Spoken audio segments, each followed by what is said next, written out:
Hi nurses, let's discuss the menstrual cycle in simple terms.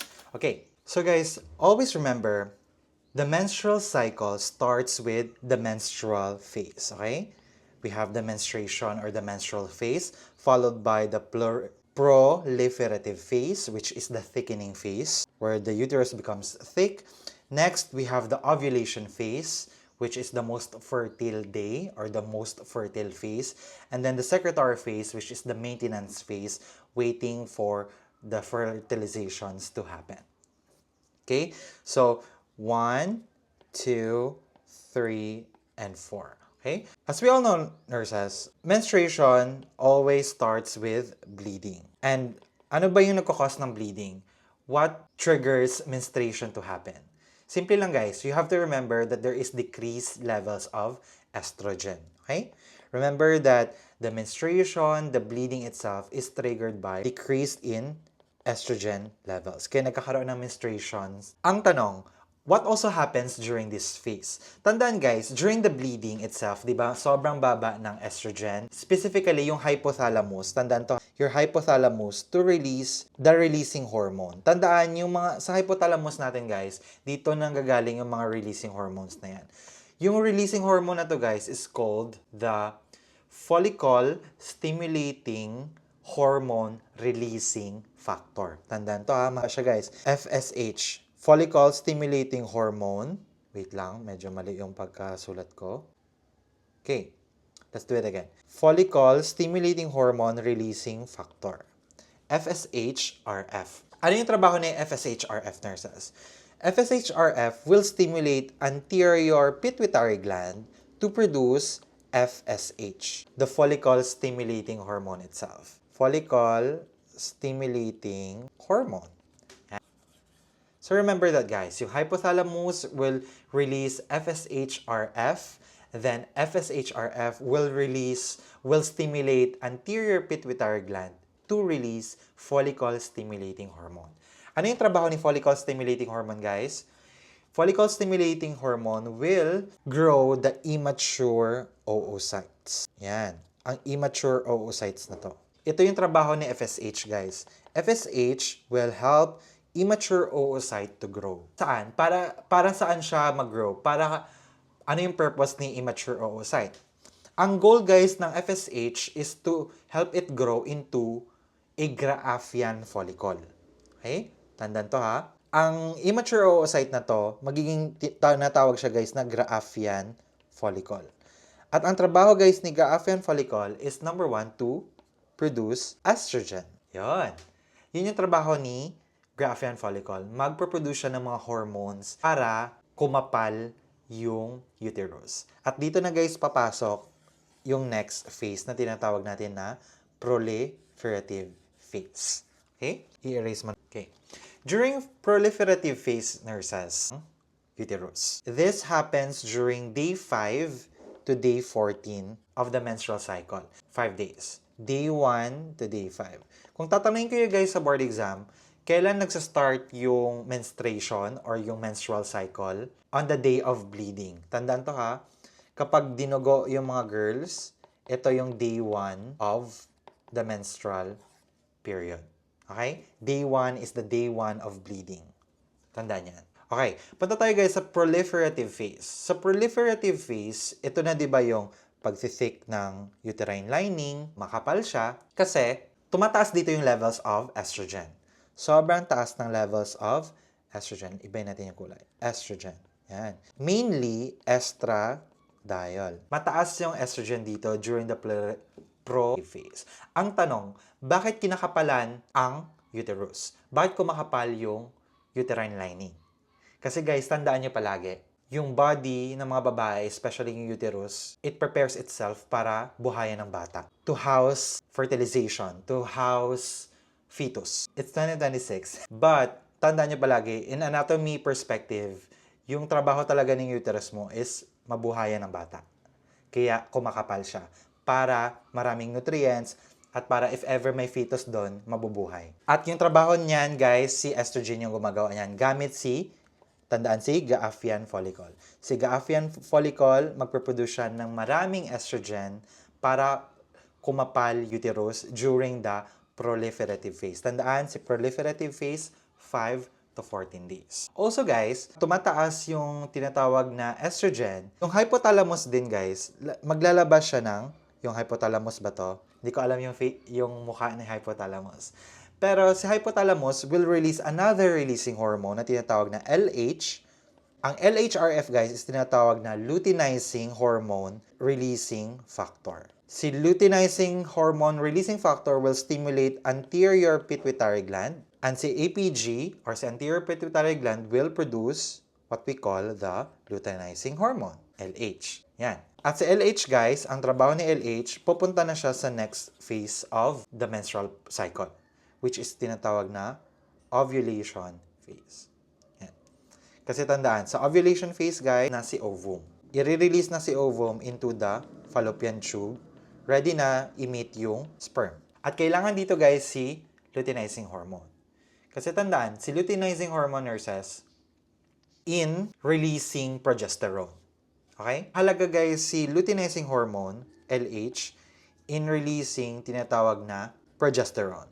And tandaan nyo nurses, progesterone is the hormone of pregnancy. Kailangan talaga si progesterone if ever mabuhayan ka ng fetus doon sa sinapupunta. Importante si luteinizing hormone sa ovulation phase kasi tutulong din si luteinizing hormone na i-release yung mature ovum papunta sa fallopian tube. Kasi di ba dito naghihintay sa fallopian tube mature egg para if ever may pumunta doon na sperm, dun sila mabubuhay, dun sila ma-fertilize. Kasi magbababa pa yan sa uterus. Tandaan niyo guys, tinatawag na corpus luteum. At si corpus luteum na to guys, kami siyang ipoproduce na tinatawag na progesterone or the hormone of pregnancy.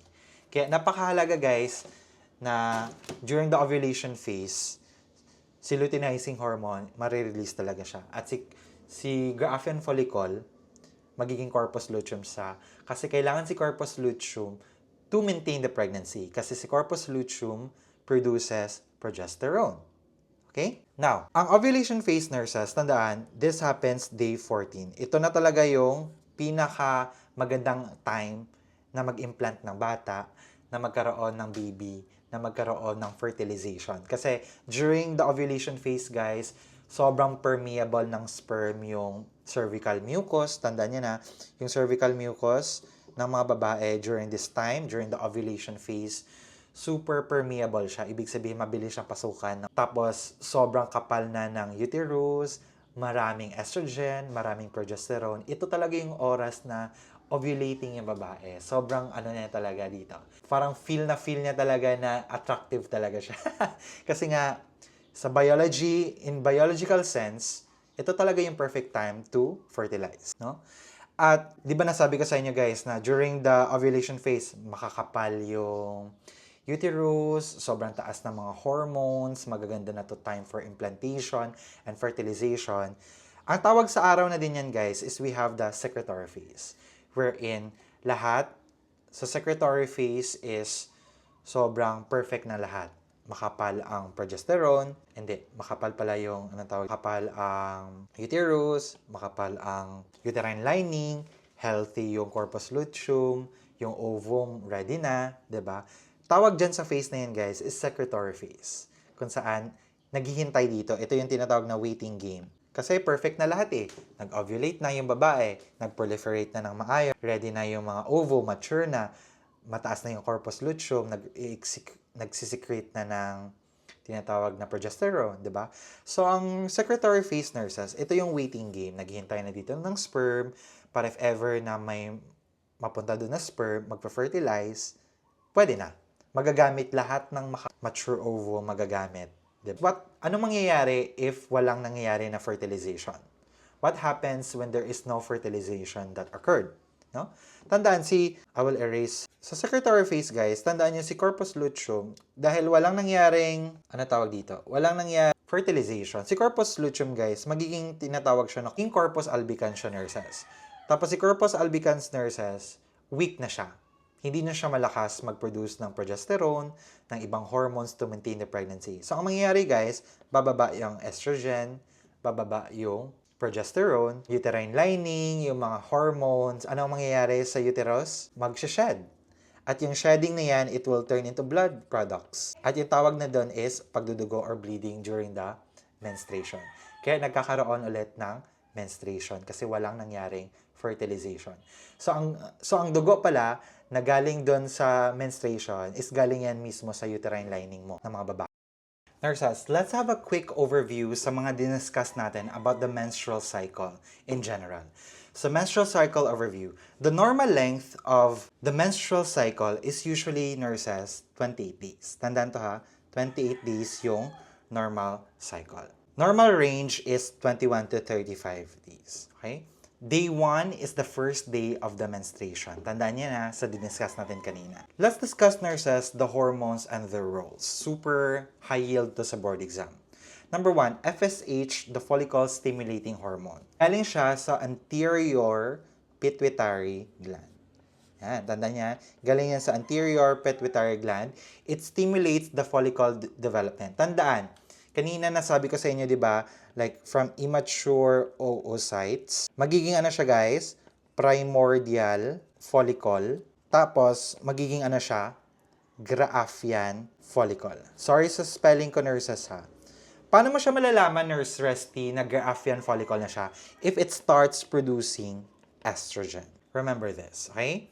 Kapag nagsa-start na siya mag-produce ng estrogen, ang tawag na sa kanya is Graafian follicle. Pero kapag hindi pa, primordial pa lang. Okay? Pero yung pinakababa talaga niya is immature oocytes. Kaya nagkakaroon ng FSH, nagpo-produce yung anterior pituitary gland ng follicle-stimulating hormone to grow the immature oocytes. Kung tatanungin naman kayo guys, what are follicles? These are functional units in the ovary. Each follicle contains an egg. It helps in production of estrogen and progesterone. Yes. Kasi si Graafian follicle, pwede din siyang magiging corpus luteum. Which is si corpus luteum naman produces progesterone. Remember that? Si Graafian follicle produces estrogen.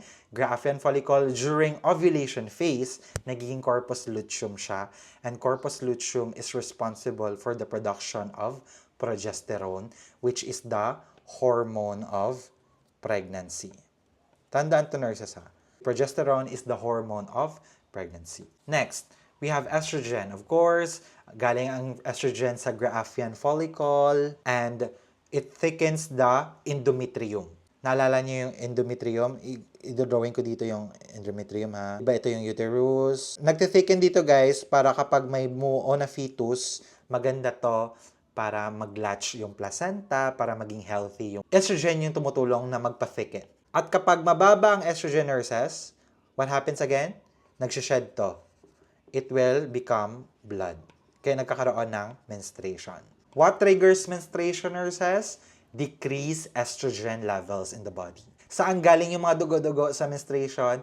Sa thick lining of the uterus. Kapag mababang estrogen, next we have luteinizing hormone. Galing din siya sa anterior pituitary gland. It functions as surge ovulation. No? Luteinizing hormone, di ba madaming luteinizing hormone during ovulation phase? Kasi it causes ovulation talaga. Yung mature ovum pupunta na sa fallopian tube para i-wait doon yung sperm. Correct answer when asked what causes ovulation?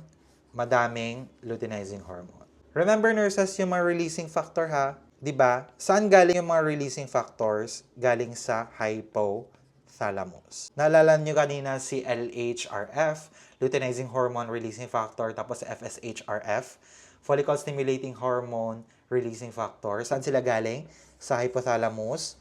Tapos yung mga factor na yon will stimulate the anterior pituitary gland to produce FSH and luteinizing hormone. Quick overview lang guys para hindi nyo makalimutan.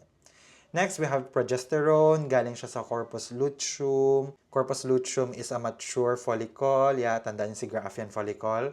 Nagiging corpus luteum siya. And corpus luteum produces progesterone. It maintains the endometrium, yes, because this is the pregnancy hormone. Prepares the uterus for implantation. It is the hormone of pregnancy, si progesterone. Ovulation occurs at day 14. What triggers it? Nga mag-ovulate yung babae? Luteinizing hormone surge. Madaming luteinizing hormone. Saan galing ulit si luteinizing hormone? Kay corpus luteum. Saan galing si corpus luteum? Kay Graafian follicle. Fertile window, 5 days plus 1 day after ovulation. Yes. Ovum span is 24 hours. Sperm span is 3 to 5 days. Sperm. Okay? Ano yung most fertile? Day 14, which is the day of ovulation. Yung day 14 ng mga babae, hindi exactly like 14 of the month. Depende yan kung saan nagsa-start yung menstruation talaga nila. Ano ang mangyayari if fertilization doesn't occur? Di ba naalala nyo? Menstruation, proliferative, ovulation, and then secretory. Sa secretory, tandaan ito yung waiting game, di ba? Dito na naghihintay yung uterus for the implantation and fertilization to occur. Pero what if walang fertilization na mangyayari? So, bababa ulit yung mga hormones, especially estrogen and progesterone, at magbi-bleeding na. The corpus luteum degenerates, magiging tinatawag na siya na corpus albicans. At yung corpus albicans, guys, hindi na siya nami-maintain kasi hindi na siya nagpo-produce ng estrogen and bababa ang progesterone and estrogen, endometrium sheds, magsha-shedding.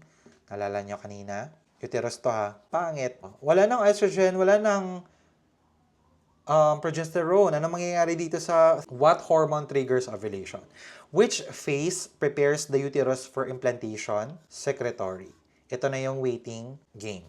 What hormone maintains the pregnancy? Alam mo yan. It's progesterone. First day of the menstrual cycle is called the first day of bleeding. Yung D1 is yung unang araw na nagbi-bleed yung babae.